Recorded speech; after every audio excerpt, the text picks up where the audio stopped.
What up, YouTube? It's two fat guys pull us, and before we get to our video, we wanted to let you know about our milestone giveaway for 1,000 subscribers. We are giving away an Amazing Spider-Man issue number 4. This is the first appearance of Silk, the original Sin tie-in. I'm sure everybody is familiar with this book.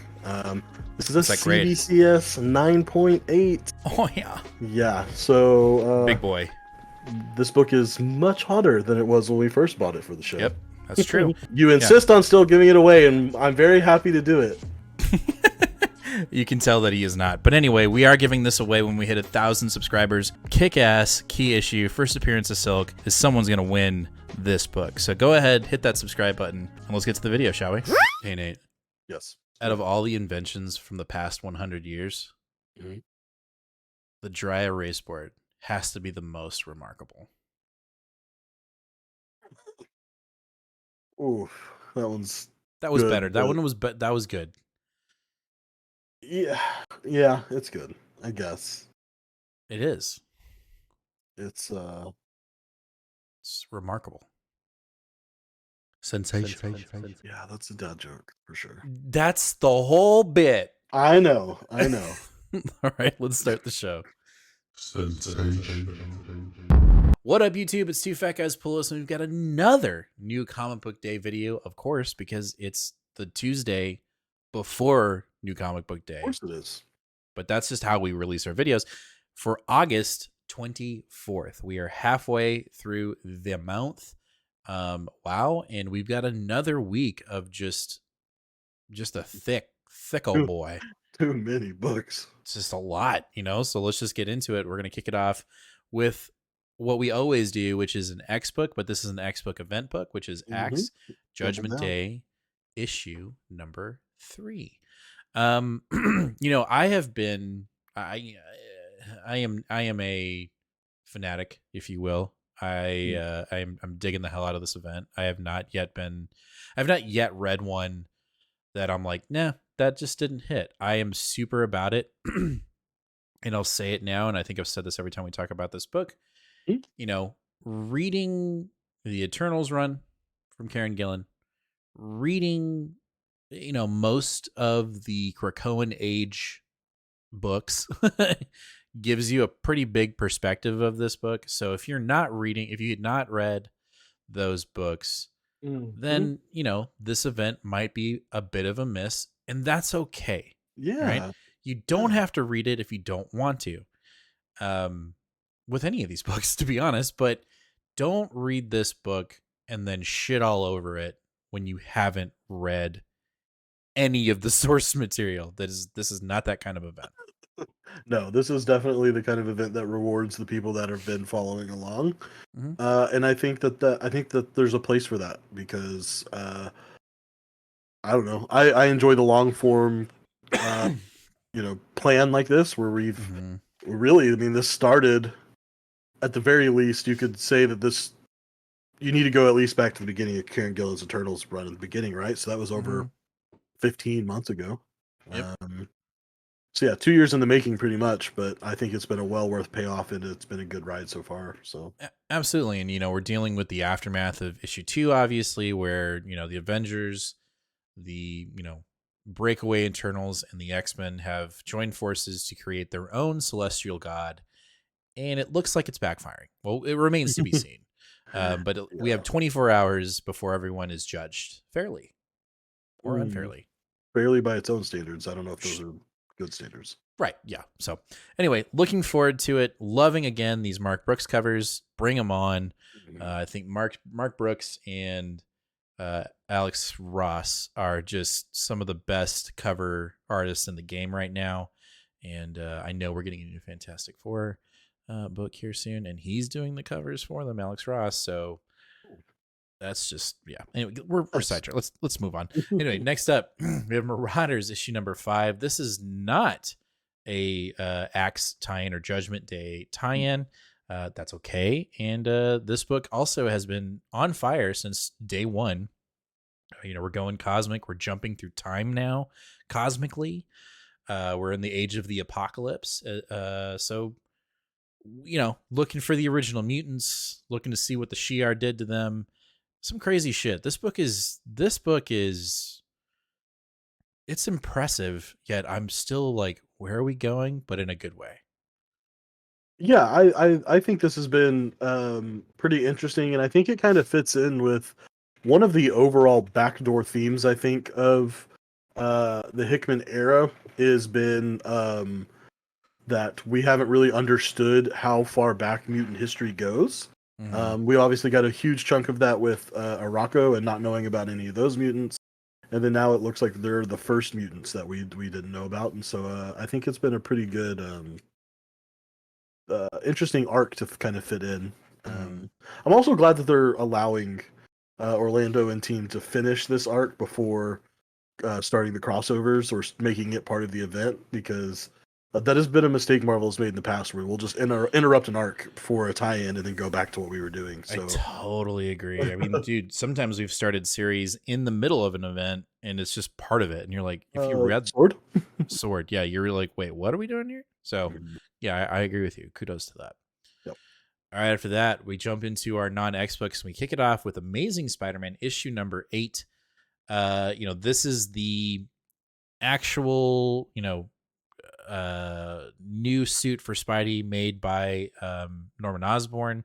Mm-hmm. So if you will, the previous issue was a what's the word, cameo appearance of the suit, Mm-hmm. and now this is the first full appearance within the book appearance of this suit. So if you're one of those guys that likes to or persons that likes to key collect, this should be on your radar. This isn't the first cover. Obviously, the 1 in 10 last 2 weeks ago was the first cover appearance of the suit. We were left off with a kind of a bit of a cliffhanger in the last issue.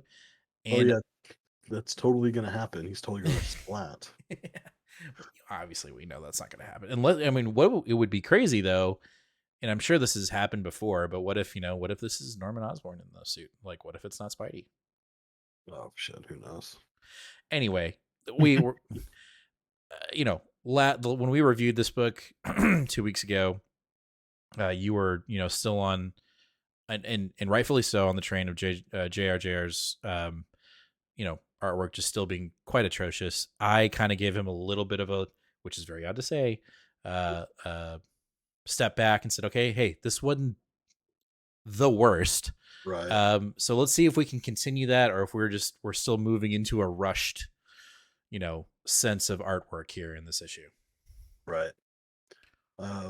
Yeah, I'm actually like, because I've been sort of the guy fighting for this book, and I'm not super into this Norman Osborn suit and glider thing. So, but it's not like I trust Zeb Wells. I'm sure he'll pull it off, but I'm not like pumped about it. I'm just like kind of I don't know about this. No, I think the writing obviously is the strongest part of the book, and Marvel, step it up, get us better artists. Just saying.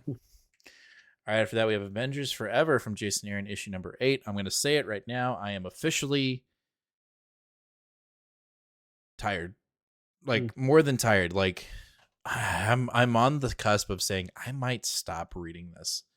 Oh. Like, not just Avengers Forever, like all the Avengers. And the reason why I say that, last week, last Sunday show, I literally lost my shit on the Avengers 1 million BC book. I just, such a waste of time. And I just, the other thing that got me going, like, what are we doing here, is I read November's solicitations, and we have like 16, exaggerated number, Avengers books coming out, and 3 of them are by Jason Aaron. I can do it. I can't do it anymore. It's getting to the point now, like it was like what it is with like Batman and Superman over at DC. Like you've got 15 different Batman books and like 16 different, and then we got the Avengers, Justice League. It's just like, dude. So will I be reading this? Yes. Do I have fatigue? Yes. I am interested. We're going to get, like, each one of these issues are, character developments and studies of each Avenger and like multiple versions of themselves. I really did like the Captain America issue, which was the previous issue. I thought that was actually done really well. So maybe we can continue that. But as a whole, I am over Jason Aaron's Avengers run, and I'm very sad to say that, because I want it to be good, but it's messy as fuck right now. It is very Sorry. messy. Yeah, I've been off this one for a while, so I know. Yeah, I know. All right, let's talk about Damage Control, issue number 1 from the creator of the TV show, The Goldbergs. I, let's be honest, the reason why I'm getting this book is because She-Hulk's in it. So that's really the only reason why I'm getting it. Why are you getting it? I'm not getting it. You're not getting it. So deal with it. We're going to read it, and I'm going to let you know if it's any good and if Nate made a massive mistake for not getting it. Please let me know. Next up, we have Defenders Beyond from Al Ewing, issue number 2. I'm going to go ahead and say it right now. Potential pick of the week, which is very odd to say because the first Defenders series got out of control really quick, and this one seems to have captured both of our attention. It has, especially with that little cliffhanger, which is obviously given away here on the cover, but with the Beyonder being involved, I'm very interested because he's always been a really funky character. Kind of goofy, but I think it kind of fits the vibe that we're going with here. And Fit the vibe check. I also just really like the cast of this one. I think Blue Marvel, America Chavez, even this iteration of Loki has been a lot of fun. Yeah. It's definitely a cast of misfits, which I really do dig, but obviously it's not like, oh, they're outlaws. Like you would never see a team like this in comics. So I think that's really unique and fun. So yeah. And also the artwork is just really good too. Super retro. Yeah. Big time. All right. After that, we've got, oh my God. Fantastic Four, the last issue of Dan Slott's Fantastic Four run. Will we continue? Will we get an answer about Franklin? Who knows? And also, excuse my French, who fucking cares? I'm over it. Is this one of these issues that's going to be like a look back and then you would assume it's like, here's where we're going, but is Dan Slott so full of himself that he won't even give the next creator a direction, do you think? Well, I think he was probably told to not do that, if I had to guess. I don't know if I like that, though. Well, it's one, because this is not the final issue of the run. I understand it's his final issue, but this volume of Fantastic Four is not over after this issue. Right. We have 2 more. Yeah. So it wouldn't make sense for you to put here's where we leave you when we're not leaving you yet. So when that happens, inevitably, right? Like when you read this book and it's going to do exactly what's going to piss you off, how will you feel? I mean, you're going to be upset. Yeah. Right. I think I'm already over it. Like you talking about him not fixing Franklin? Yeah. Yeah. I mean, I've already or he fixed him, but did he? Like that bullshit. Oh, that blood's already on his hands. I don't know that that's going to be taken away anytime soon. I think that this is just going to be, the solicitation talks about us finding out about the lost sister. That plot point that we never answered. Right. Right. So I think really that's all that's probably going to happen here. I don't think this is going to even feel like a farewell issue. It's not oversized. Doesn't have any big farewell, any of the normal silly stuff that you see. So I think it's just gonna, to me, in the best way, probably just put her out, which I'm okay with because I don't want Dan Slott saying anything or doing anything or even trying to lay the groundwork for our new creator. Let's just go into our 2 issues of Judgment Day tie-ins and let's all have a sigh of relief. I don't know if it's going to overall have a good run or a bad run. I think right now we're kind of focusing on the bad aspects a little bit. But it's easy to be bad. It's here and it's over. So also Cafu is the interior artist for some reason, but that was our longtime mostly interior artist during the Cantwell Iron Man run for that first 19 issues. So I really enjoy his art. All right, bringing back Iron Torch or Iron Torch, Human Torch. Iron Torch would be cool though, right? Wait, good. Iron Torch? So would that be Tony Stark on fire, or would that be Johnny in an Iron Man suit? I think the latter for sure. Yeah. Johnny, he's still in a irreversible fire, but he's in a suit that can contain the fire. Ryan North, pick it up there. Okay. Okay. Yeah, I need a bonus check for that one already. Yeah. Right. Exactly. All right. After that, our last Marvel book for the night is Shang-Chi and the Ten Rings, issue number 2. Everybody's after the rings. Everybody's after the rings, and Shang-Chi is worried that he's going to turn into a villain. Probably will. That's really that's the big, He's been worried about Mark. that for a while now. I know, but that's literally where we're focusing everything. Like, we've stripped this entire series away of all of its characters, and it's really just Shang-Chi and the rings. Marcus Tao in the book, love it. I don't want to say this is on the fence, but kind of like subtle might be on the fence. I'm just saying. I'm just saying. Dang. Well, as it's shown, it's getting heavy here. Like, we got a lot of books. We're 17 minutes in, and That's very true. Hey, I'm interrupting the video because I have something important to tell you. I know you know about our sub giveaway for 1,000 subscribers. This one right here. I know you know about that one because we talk about it all the time. But did you know we're giving away a slab at 750 subscribers? That's right. We're giving away this second printing of Silver Surfer Black, issue number 1 with Null on the cover when we hit 750 subscribers. So if you're not already subscribed, hit that subscribe button, ring that bell, and give us a like. Let's get back to the video. All right, let's jump into DC with our Superman Action Comics issue 1046, Forged by Steel. Yeah. This is the final issue of the Warworld saga in Action Comics. Because of course the event itself will be wrapped up in a Omega thing. An Omega issue or whatever. Which it's actually Superman Warworld Apocalypse number 1. That's what it's wrapped up in. Okay. It seems like so Action Comics has had a little bit of a backup in it that has not been a random story. It's been a backup about what John and Lois are doing back on Earth with the main Steel guy. I can't remember his name, but the original Steel.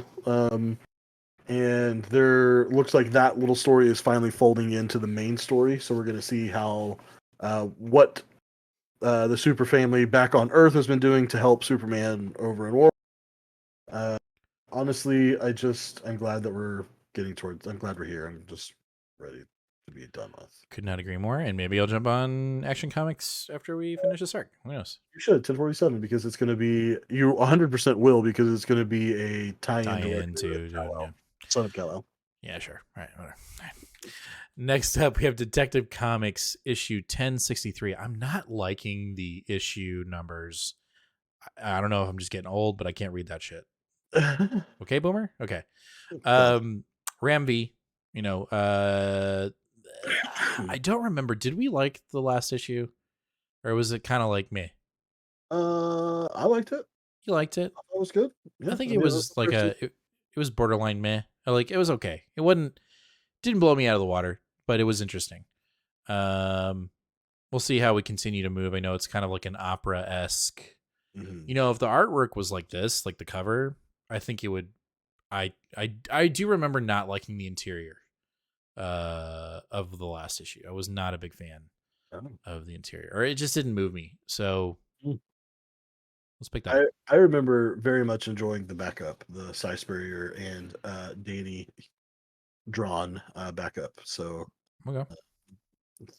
If you're not reading the backups, you a dummy. Next up, we've got I Am Robin, or Robin, issue number 17. This is the last issue in Williamson's run. And what, are we moving into the Batman versus Robin? Like, this is kind of like where we're headed, right? Yeah, this I don't think this issue will have anything to do with that though whatsoever. Okay. All right. Because it's two totally different writers, two totally different. But Damian will be in that Batman versus Robin thing for sure. Yeah, I mean, he is the Robin that in the Batman versus Robin. It's just that's a spinoff of World's Finest, whereas this is just its own thing. Gotcha. So it ends. I don't know that. Like, I think we'll get a quick little ending to the. Do you think we'll be satisfied? No, I don't think we'll be satisfied because we're both not looking forward to this book ending. We've enjoyed this book; it's been good. So no, I don't really know how you're going to leave this off in a way that's satisfying for readers that still want the book to be around. Right. And of course, because we can't just acknowledge that characters, you know, we can't just like end a book without trying to like just blow our whole load. It says like, oh yeah, like the story is going to come to an end in a shocking new storyline that will test the very fabric of Robin's soul and his role as the Robin. And it's like, well, why would you, why are you going to end a series that way? And it just means nothing for when we pick up another book that he's in. Welcome to comics. I know. All right, after that, we jump into our independence. We start off with Aftershocks, A Calculated Man, issue number 3. Really like this cover. Yeah, this is a good cover, great cover. This has been a complete sweep so far, 2 for 2 picks of the week. And I totally expect issue 3 to be probably. You think so? I mean, we still got a couple more books coming up here that I would, I feel like there might be some contenders. There's at least 2.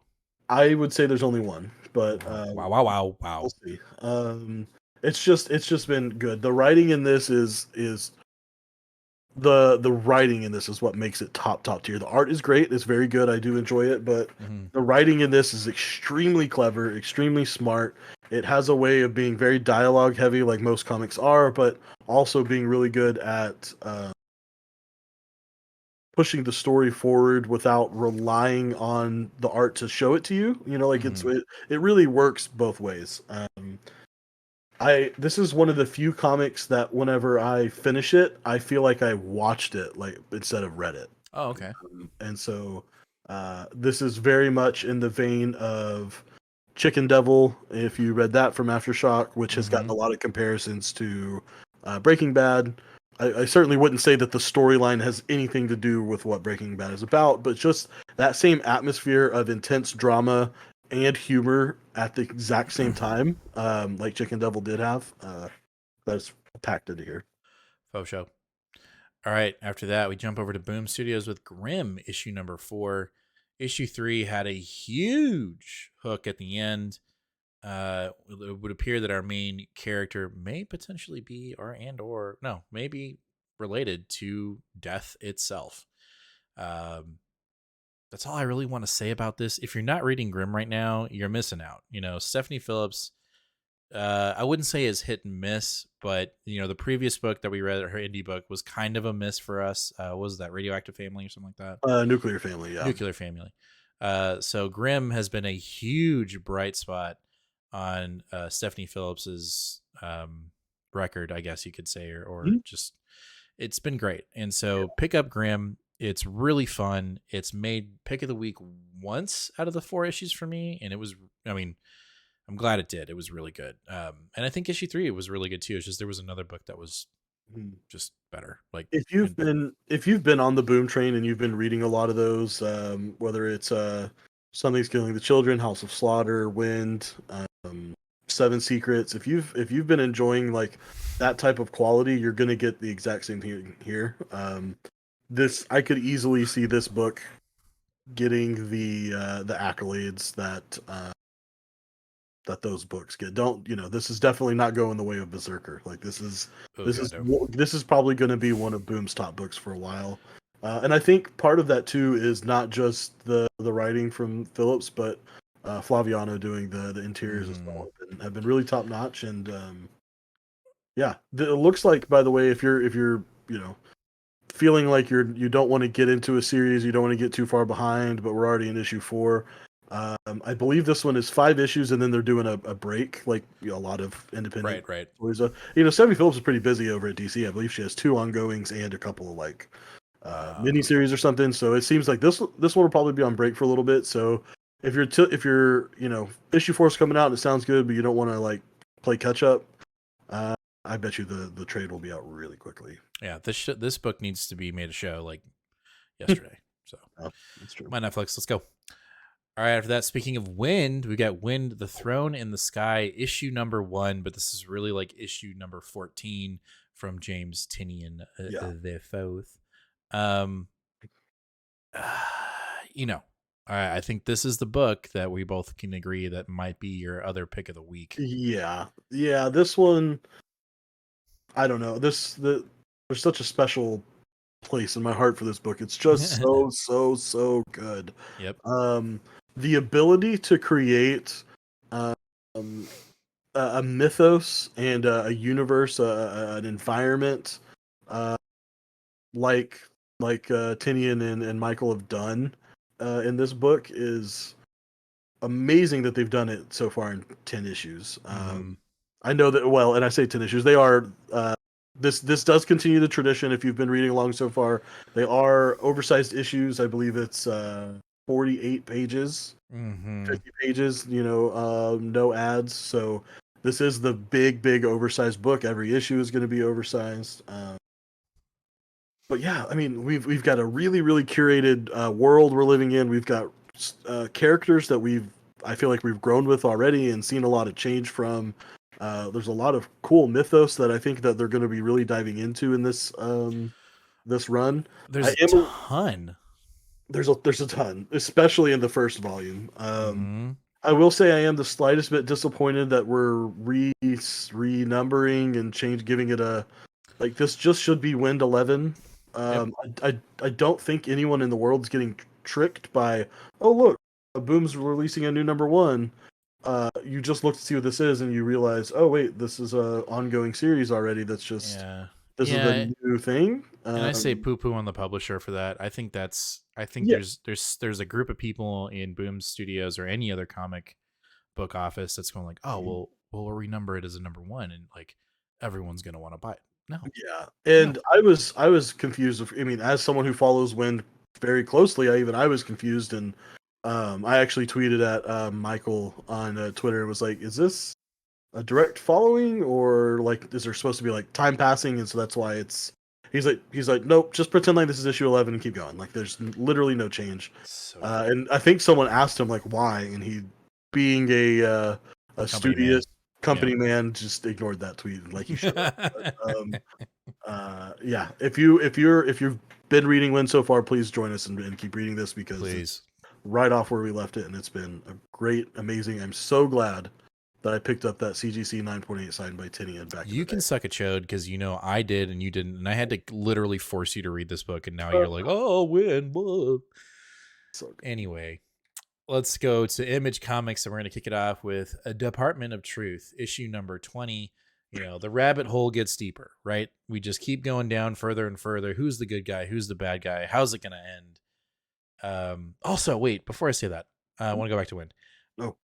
Tynion, do not put any form of mythos or monster that's like, I creep into your brain and whatever you can think of or imagine will turn into a monster. Don't do that, okay? Like, that's going on in Department of Truth. It's happened in Something's Killing the Children. It's happening kind of in Closet. Just don't do that, okay?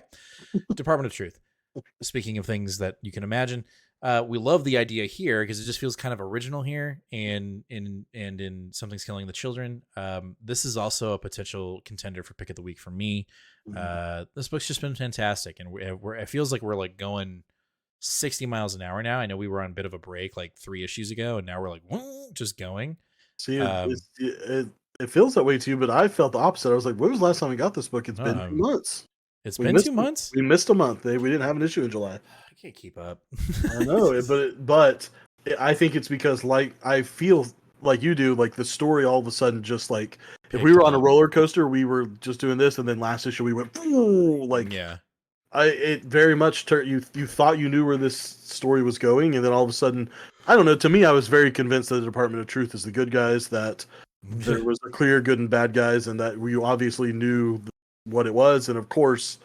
When it comes to anything, the American government, you should never trust that those are the good guys. And so now it's just like, well, shit, who knows what's going on? Oh yeah, and Black Hat is totally in control now. We're playing both sides, so we'll just have to wait and see how it turns out. But this book has been one of Tynion's best for sure. Yep, I agree. All right, after that, we have Chip Zdarsky's issue number 3 of Public Domain. We've got a little bit of mystery in this book. Our main character, or I guess our main character, is the son. He's in some form of trouble. There's something, we're not getting all the pieces to the puzzle, if you will, to this book. We've got a dad who is a creator of a comic book character, finds out that he actually owns the rights to it, but he's only been getting like $5,000 like at a world premiere of a movie for it. and now we've got the son who's fighting for the rights of his dad's comic, but there seems to be some underlining issues that we don't quite know what they are. So I think we're going to get that, that explanation, if you will, in issue 3. Yep. And one thing I really enjoy as a Zdarsky fan is that this is sort of I don't know, to me it feels like the heart and soul of Chip as a creator. I mean, he's literally doing everything in this book. He is the writer, he is the artist, he is the letterer, he is the cover artist. So not only is he doing all that, but he's also writing the solicitations for this book as well, which give us no information about the book, but it's hilarious. This one says, featuring fan favorite new character Dee Donovan. That's her on the cover. I think I have a thing for powerful women. It has a lot to do with the stuff that happened to me as a child. I don't really want to get into it here. Wow. Yeah, that sounds like classic Chip for sure. It's just like I know him. Right. Well, from what we've read from him so far. Well, interested to see it. I'll optimistically say maybe a pick of the week. Let's see. Come on, Chip. Show me something.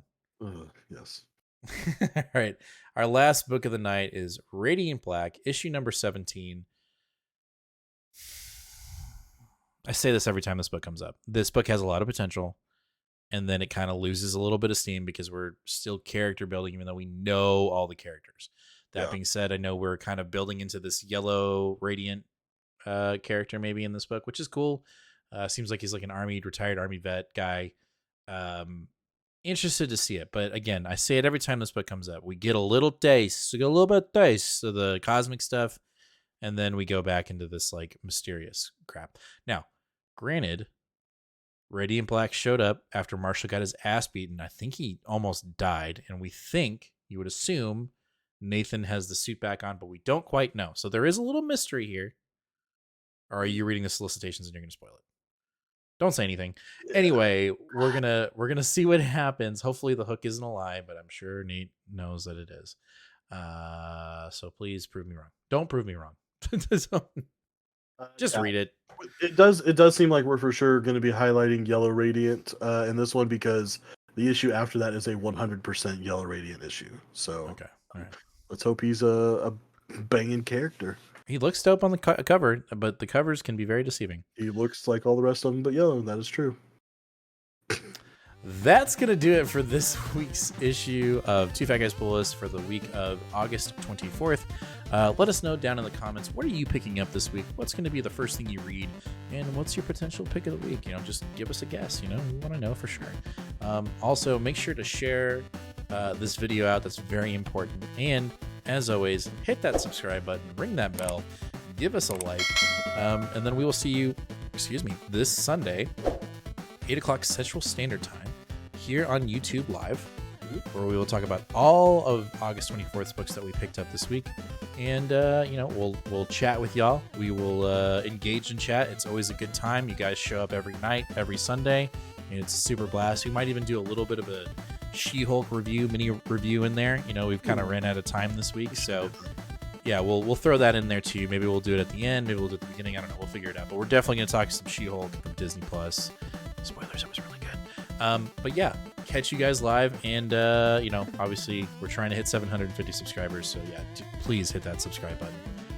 And we'll catch you guys in the next one. As always, fam, be kind to one another and read more comics. Later.